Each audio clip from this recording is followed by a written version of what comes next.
Кубинский бриллиант в составе уникальных пилотажных групп «Русские Витязи» и «Стрижи» на истребителях Су-30 и МиГ-29 возглавляет группу полковник Андрей Алексеев.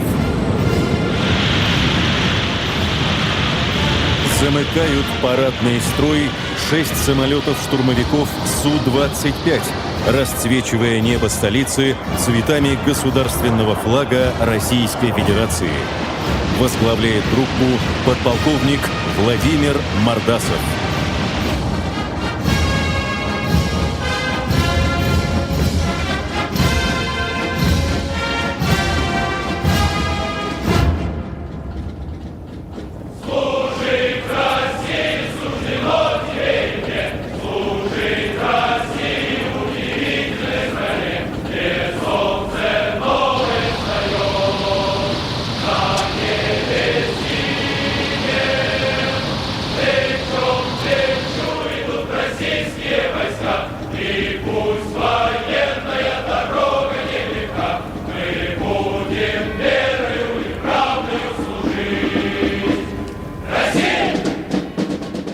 Download Tribun X sekarang, menghadirkan lokal menjadi Indonesia.